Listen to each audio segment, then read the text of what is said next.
from a seed to a fetus, to a baby, to a child, to an adolescent, to a man. Why this process? Why must there be a process in the first place?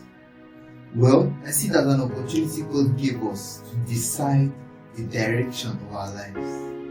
And as opposed to a stone cast structure, this process enables us to have the possibility of being aligned to God's will, or either to be aligned from His purposes, thereby marginalizing our destinies.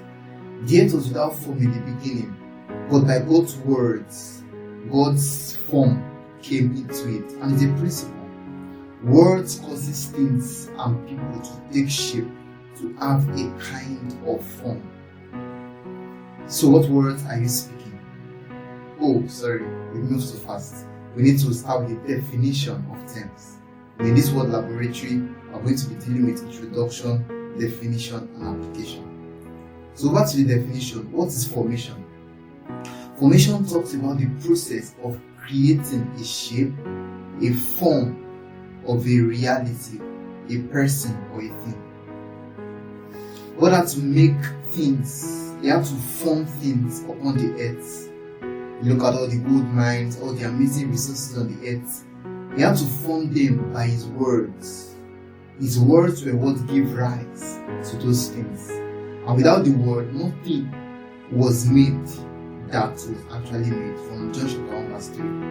Without the word of God, this is word laboratory, right? So without the word of God, nothing was made that was actually made. Just as we began stating earlier, words cause things to take shape or to take form.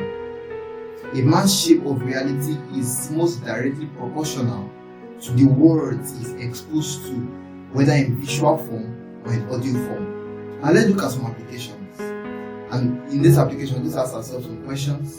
One is that what do you expose yourself to? We're trying to see how we can apply this to our life. Formation. Because the truth is that we are not fully formed, right?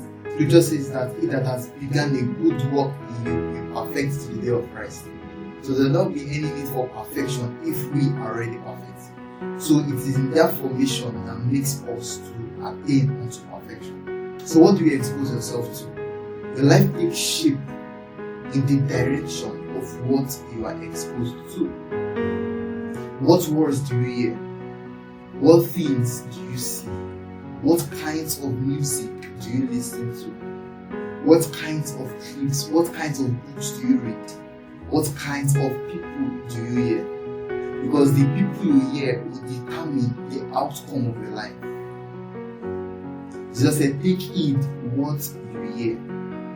Very, very important. So take your time to answer these questions, and you'll discover the kinds of energy that you have been receiving all this while. The kinds of energy that have been transferred into you all this while. And those energies are what have shaped you all this while. But then you can take a different course if you realize that, what am I becoming? I can't imagine myself.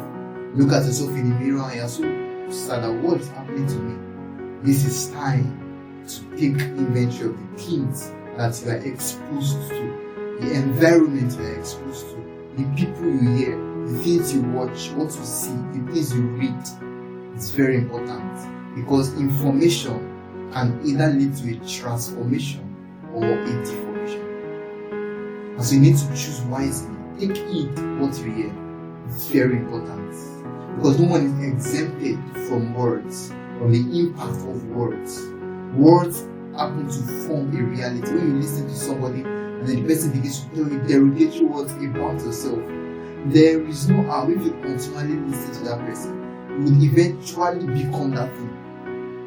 You eventually be thinking that, oh, it could be probably true that I'm this, and then that begins to shape your life because whatever can shape your mind can shape your life. And words are things that shape people's mindset, people's mind frame, people's mind view of things.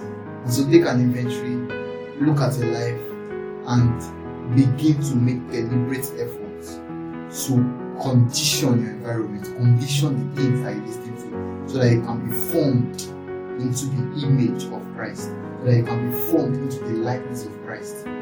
Scripture says that as we behold Jesus, we are changed into that same image. Because when you are exposed to Jesus, when you are exposed to the words of God, the words of Jesus, when you subject yourself to prayers, to spiritual disciplines, it happens to transform your life because you become what you behold. God bless you. See you next time. Have a wonderful day ahead.